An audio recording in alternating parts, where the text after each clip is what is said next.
FSN Radio. It's all about what's next. Go to financialsurvivalnetwork.com and sign up for your free weekly newsletter. You'll also get 3 free reports. The Financial Survival Network. It's all about what's next.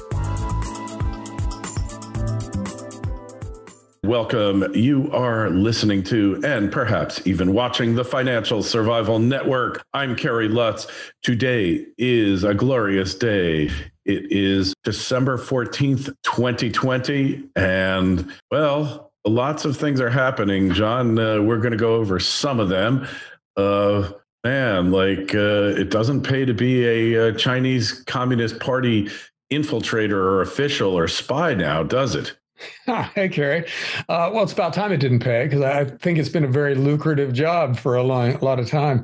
But there was a hack of Chinese Communist Party documents that showed where all their people are. And it turns out they're in the big banks and they're in, other countries' militaries and political systems and everything. So they have been basically infiltrating the rest of the world for quite a while now.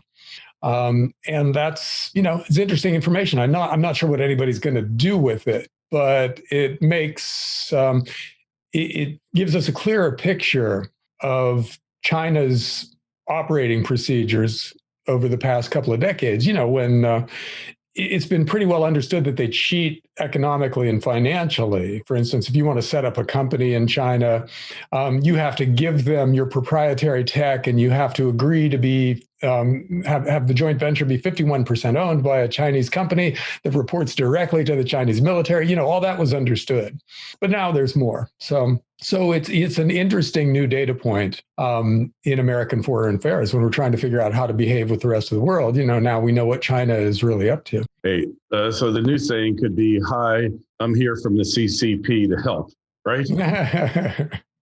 Yeah. And I'm, taking over your military while I'm doing that. Yeah. So you think there'll be repercussions, though? Because if nothing else, the people are out there in the open. It puts them on the defensive, right? Highly unlikely that we'll do anything because, remember, Biden's taken over. And the Democrats see Russia as the main enemy and want to be allied with everybody else against Russia. Whereas the Republicans see China as the main adversary and would be fairly happy with an alliance with Russia versus China. So now that the Democrats are back in charge, it's hard to picture anything happening to China going forward. I think we'll more than likely go back to our old way of dealing with them, which didn't work for 40-year-old white high school educated men in the U.S. It basically, because we were shipping all our good factory jobs over to China, that decimated that whole section of the economy, along with a lot of other sections of the economy. But basically, people that used to have middle class salary, unionized factory jobs lost them over the last 20 years and got knocked several rungs down the economic ladder, which is why we had President Trump, because he spoke that language. He told people, I'm going to try and fix it. So they all voted for him, and it didn't work. So now we're kind of back to square one as far as that goes, which means, elections in the U.S. are going to be crazy events going forward because combined with the fact that every single Republican believes the Democrats stole this election, you got the old simmering anger over lost factory jobs. So, the midterm elections, I think, are going to be way more interesting than the presidential election this time around, because it's possible that the Republicans take back the House and give us seriously divided government. That feeds back. Oh, go ahead. I'm sorry, Kerry. Yeah. And we'll see about the runoffs on January 5th for the Senate, whether Republicans hold them or not as well. So interesting times ahead. Yeah. We're not done with the whole political story of this election. You're right, because the final 2 senators have to be elected here. And if they go Democrat, then the Democrats control the whole government. And look out, they will. We'll see everything in sight be bailed out for $5 to $7 trillion this year, probably, which will be very interesting. There's a lot of positives and negatives to that in the short run, and everything in the long run is negative about something like that. But this year, it would make a big difference, which kind of maybe leads us to the current stimulus plan that they're apparently going to announce today. It's going to be like $900 billion, which, as you were saying before the microphone, or before we went live here, that's a number that's bigger than the insanely big bailout that we did back in 2008, 2009 of the big banks. That was the number that they forced Bush into agreeing to. And now it seems like pocket change in retrospect. Those guys were amateurs when it comes to spending insane amounts of taxpayer money. But it's not really going to do much. If it's $900 billion, that would pretty much cover the amount of student loans that are going to default in the next couple of years, but that's all. It might save most of the restaurants that are going to go bankrupt and out of business permanently this year, but that's it. And, it might bail out some of the other small businesses, but certainly not all of them. And it won't cover the commercial real estate bankruptcies that are coming. And it won't even come close to covering the state and local pension fund underfunding, which is going to lead to mass defaults and on the part of cities, a lot of bankruptcies going forward. So, the number, no matter how they allocate it, isn't going to be enough to stop a lot of the problems that are here, not coming, but are here right this minute and are going to have to be dealt with in 2021. So I think the most likely way this goes is that they announce the thing, the financial markets like it for a little while, and then they realize all the stuff I just said, that this isn't enough to do anything, and then they start to demand a bigger bailout, and the stock market starts to tank because it doesn't look like the bailout's going to come, and then the government panics and gives us the bailout that is big enough to affect some of these things. And,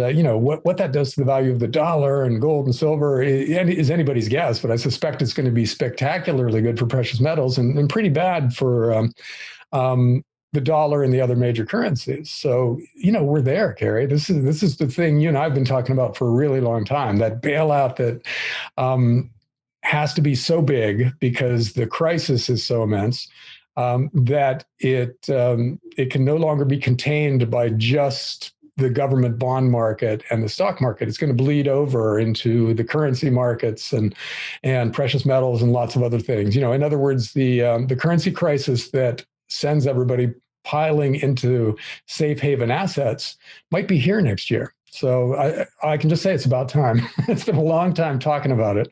And let's get it over with. Let's see what happens next. Almost 2 decades you've been talking about it, John. You know that? Amazing. So the mother of all bailouts is going to be with us soon. It'll be trillions and trillions.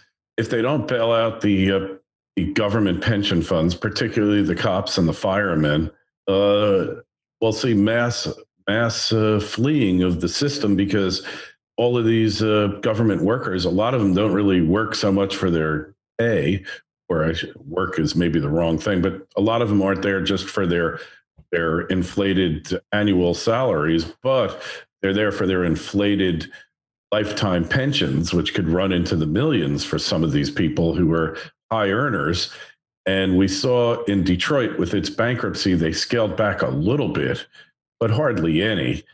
Now the rubber is going to meet the road.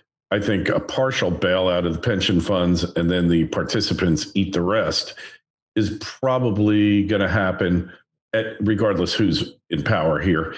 I don't think they're going to bail out everything. How can you justify bailing out an underfunded pension like New Jersey, Kentucky, or Illinois when other states only have 10 or 20%?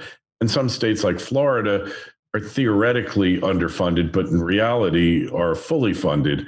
And I think Nebraska, there aren't that many of them, but there are some states. Then there's California, which is the mother of all pension deficits. So something's got to be done. And regardless who's there, everybody loves a bailout in Washington, John.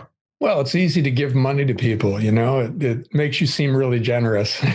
And everybody likes you when you do it. So that's the easiest thing in the world for politicians, to bail people out, really, until there's a consequence. See, that's the thing. The consequence might be imminent now instead of just inevitable, where all this debt shifts the pressure over to the currency markets, and we start seeing the dollar fall, which is to say we start seeing the prices of real assets go up, which we are already seeing. Copper, iron ore, zinc, things like that are rising dramatically in price. Lumber, and that's leading to increases in new home costs. And there's a wide variety of prices that are already going up. Most of them are real assets.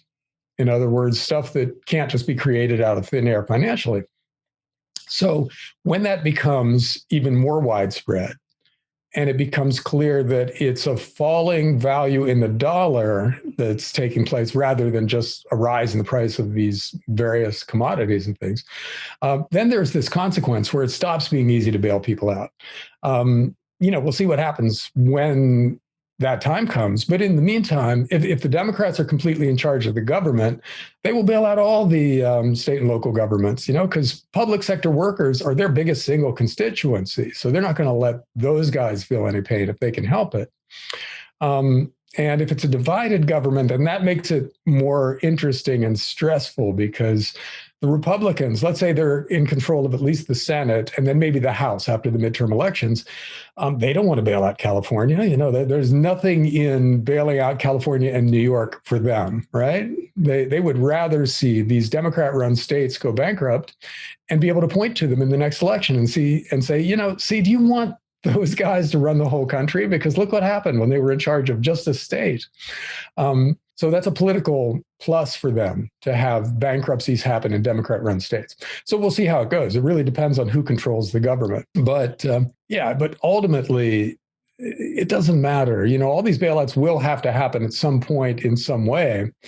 And the extra debt that we take on and the extra currency we create will have an effect of some sort, and we'll just have to see what those effects are. But basic supply and demand says that they're going to be problematic for the big currencies of the world. And it's not just the US bailing everybody inside out. It's Japan and Great Britain and the rest of Europe. Everybody's doing it. So the euro and pound sterling and the yen and maybe the yuan, they're all going to feel the effects of soaring debt and soaring currency creation. And that becomes the story of next year and thereafter, I think. So it's, it's an interesting time and a terrifying time if you're not prepared for it. So you really need to be loading up on real assets at this point. And I think gold and silver are obvious choices. And silver is an especially interesting story because it's also an industrial metal, which is big in clean tech. So if the Democrats are in charge, we'll get a variation of the new Green Deal.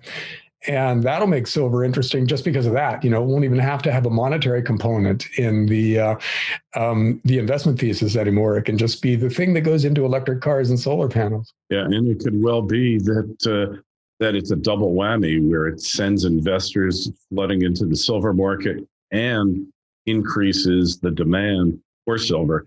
I've got a thesis going, and I'm not sure if it's so or not, but I think unconsciously everyone knows that this inflationary spiral cannot continue, even if consumer prices aren't going up right now. And that's why you see so many people investing in their homes.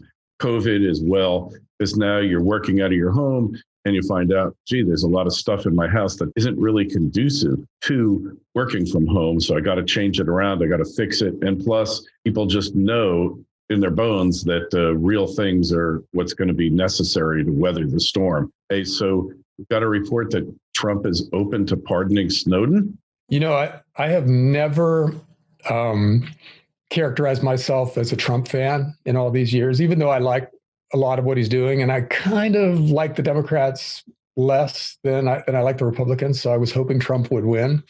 But if he pardons Edward Snowden, I will come out a little bit late, but I'll come out as a Trump fan because that would be a really good thing, And the idea that James Clapper, the head of the NSA, went before Congress and flat out lied about them spying on Americans. He said, no, we're not spying on Americans.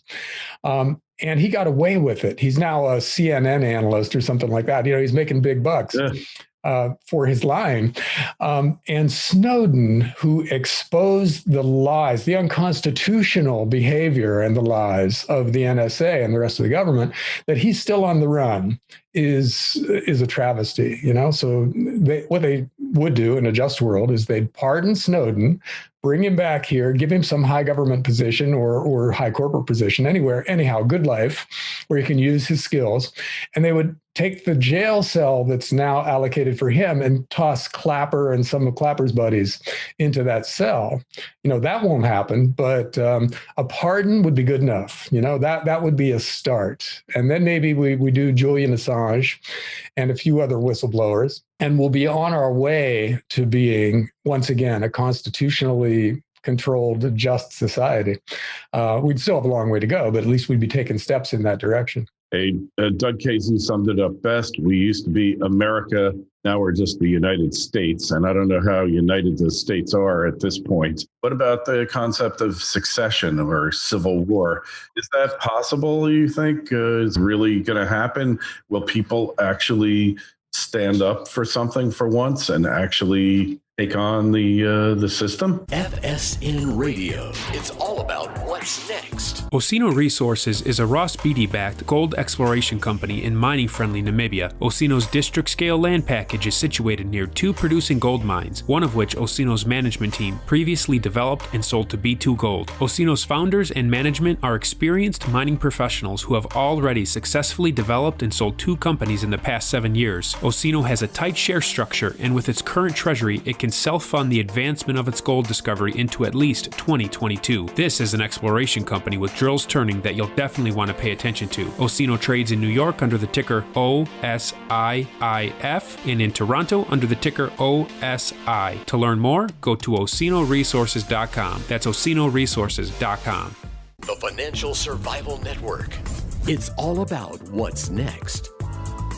Well, we're divided enough now that probably a majority of the country would say, oh, you want to leave? Go ahead. Good riddance. Because there's this thing out west called Greater Idaho that is a movement on the part of the people in rural and eastern Washington and Oregon who are just sick of the coastal elites telling them what to do. They want to leave their states and move over and become part of a bigger Idaho, which maybe incorporates part of Montana too. And,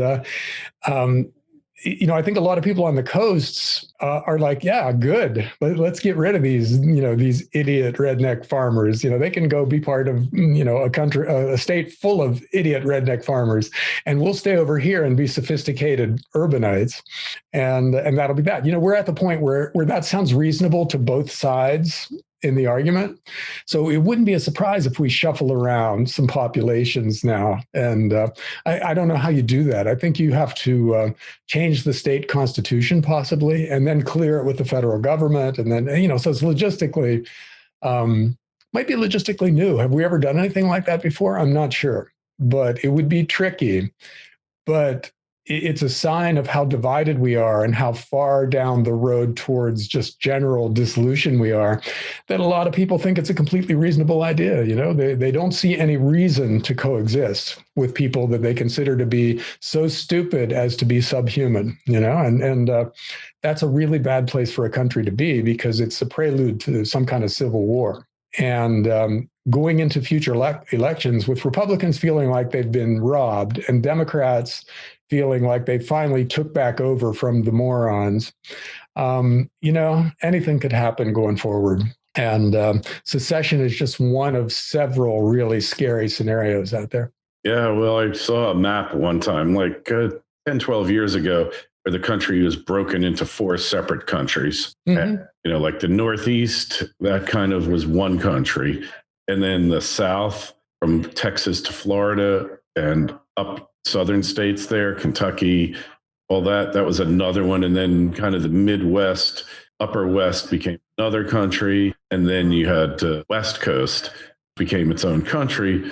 It just seems like we got to have some really major cataclysmic event, and maybe it's upon us now, I don't know, that will actually get people up in arms, literally, to, in their perception, take back power. Because, these so-called redneck farmer, rural types really feel put upon and used and abused, and they're ready to take action. I don't know that it would break up exactly into states for the same reason that you said, because you've got states, portions of states that might be a red state or a blue state, but don't fit in with it. So they're not going to want to go along with this. And will there be a mass diaspora of people fleeing red to red, from blue states, red people in blue states to red states, and blue people in red states to blue states? That's the interesting thing. It could be a good play for U-Haul,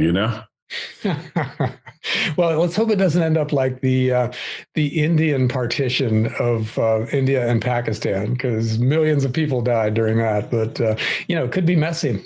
Who you should have on is Tom Woods. He's the expert on secession. Good idea. Yes, we will have him on. Yeah. I'm not advocating it, mind you. I don't think it's a good thing. I think it's really a bad thing. I think the country's finished at that point. But we could be in the fourth stage of the collapse. There was that Russian guy, I can't remember his name, who spelled out the stages of collapse. And, we went into the first or second stage back in 2008 and 2009, and we haven't really done anything to reverse that. So interesting times ahead. But as long as the stock market goes up, all of the elites, coastal elites, are happy and everything is good. I mean, could you imagine we go back to something, John, like the Articles of Confederation, which was so successful after the Revolutionary War that we just want to bring it back again? I mean, that's when every state was its own sovereign, and literally there was no first among equals, put it that way, not like today. Yeah. Well, I agree that secession would probably be a bad thing, at least in the short run. But, we're looking at all kinds of bad things coming our way. So that's just one of them. And it's definitely not the worst thing that has a 5% or higher probability out there staring us in the face. So, chaos is probably the defining word of the coming decade, just because we borrowed so much money and we've antagonized each other to the point where there's no way to come together for a solution. Not that there is an easy solution, but if there were any solutions, we still wouldn't be able to get together and work them out because we don't trust each other. All right. So this goes in with the currency, because if there's not a country, then there's no currency. So does that mean that Bitcoin really does take off to the moon here? Yeah. And the cryptos rule, and gold and silver as well? Well, Bitcoin, I just don't understand.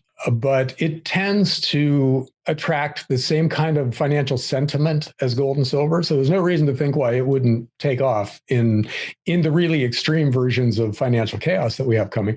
But gold and silver are obvious. They have done that for 3,000 years. So the idea that this is the one time when they don't attract a huge amount of terrified capital during a crisis, so that would be kind of a surprise, to be at that kind of a historical turning point. So, and plus, there's plenty of paper out there to bid up Bitcoin and gold and silver. It would only take 2% of global investable funds to send all three of those asset classes through the roof. So I think that there's no reason for Bitcoin and gold to be antagonists. They're attracting the same kind of people, although maybe slightly different age groups, but the same attitude is attracting people to both categories of assets. And you know what? I just bought my very first Bitcoin ever in the last couple of weeks just to be part of it, even though I have no idea whether it's going to 200,000 or 1,000 from here. But there's an ETF you can buy that holds Bitcoin, apparently. So I bought some of that. But hey, one other thing that, the Robin Hood story. Oh, right. Robin and Hood. The new Chinese thing. Yeah. Yeah. So there's a Chinese version of Robin Hood. Yeah. So the idea is spreading. free stock trading as a video game is becoming this really popular thing. We might have to put Robinhood and the Chinese version of it into the gaming sector now when we think about them, because that's really how a lot of these guys play it. And you know, I had a talk with my son the other day, who it turns out is a big Robinhood trader. And he was telling me how, I made $40 on this stock and $60 on this, and they keep going up. And I was thinking, oh man, should I tell him, you know? why the whole system is, and then but before I could do that, he said, but you know what, stocks are overvalued. I think I want to start shorting them. How do I do that, Dad? How do I use options to short the stock market? And I was so proud, you know, my kid figured that out on his own, instead of just being sucked into the momentum trading thing. So that was a really proud parent moment. Hey, you know, you couldn't teach, you know, Oscar Wilde said, anything worth learning can't be taught. And fortunately, when it comes to money and investing and all this, you can help people. You can give them ideas and give them your opinion for better or for worse. But the fact of the matter is that in the final analysis, losses are the best teacher in investing. And just one other thing, and then we'll have to conclude. Back in the good old Civil War, the first one, I think a lot of people actually wanted to fight for the country, and that's why we had these massive casualties. I'm not so sure at this point, John, that anyone really wants to go out there and shed blood for the continuation of the United States of America. They might shed blood for their state to maintain that as a free area or an area of influence. But I just can't see, Antifa, but they're just activists. They're not soldiers. They're not warriors. The real warriors in the country, most of the military is in the South, right? Most of it's in the South, in Florida, in the hard South, Mississippi, Alabama, Arkansas, and Texas, of course. There's not that many military bases. They're scattered around all over the place, obviously, because they're a great source of federal dollars for local economies. So we have like 10 times more military bases than we need throughout the country. But are the people, the citizens of the United States, willing to engage in a massive North versus South type confrontation to assure the continuity of the country? I don't think so. Well, Kerry, there are two parts to what you just said. One is, will regular people fight? And the other is, will the military and the police? And I think, based on gun sales right now, people are gearing up for something. You know, they're getting ready to defend their interests out there if they have to. So I think we could have civil unrest involving gun battles in a lot of big cities in the future very easily, just because people are so mad at each other right now and they're increasingly armed. So, you know, you put those two things together and it's really easy for counter demonstrations and counter demonstrations to turn into gun battle. Now, if the civil unrest turns out into kind of a monolithic thing where people are just so sick of the government and they're protesting against the current system, which is what it should be, you know, we should all be out there together, right and left, protesting against the aristocracy that has taken over the country. And then they send in the police and the military to start shooting the protesters. That's a different question. You know, will the National Guard kill their friends and neighbors over something like this? And I think there's a good chance that they won't, that they'll just say, no, you know, I'm not going to slaughter these people. I know that guy over there. And I think my cousin is in the audience. So there's a good chance that we avoid a situation of martial law authoritarianism because the military and the police won't go along with it. And I'm being kind of hopeful here because historically that's not always the way it works out. But I think in this case, for instance, if there's a battle over the Second Amendment, in other words, a government tries to take away everybody's guns as a prelude to a more authoritarian system, you'd have the military and the police, who are basically private gun owners themselves, being on the side of the protesters in that case. So, you know, it's complicated, but I think that there are reasons to be hopeful about the whole authoritarian drift thing. But I'm very scared about the everybody owning guns and protesting in the streets against each other, and where we have that kind of a mini civil war in downtown Portland or Seattle or someplace like that. That could easily happen. We kind of saw it over the weekend in D.C. during the protest, the Proud Boys versus Antifa BLM, and Antifa and BLM really kind of got the short end of that confrontation. But I tend to agree with you. I think throughout history, the death knell of any regime is when the army or the military refuses to kill the citizenry, because they are the citizenry. And this is why our founding fathers were always against a standing army, but standing army we've got in spades. I think that's it for this week. Make sure you go over to John's site, dollarcollapse.com, our site, Financial Survival Network. Sign up for your free newsletters. You need them now more than ever. And email us, kl@kerrylutz.com, with your feelings about all these topics we talked about. And please like, share, and subscribe on whatever platform you might be hearing this podcast or watching it on video channels. And John, we will pick up next week. Okay, Kerry, see ya. FSN Radio. It's all about what's next. Go to financialsurvivalnetwork.com and sign up for your free weekly newsletter. You'll also get 3 free reports. The Financial Survival Network. It's all about what's next.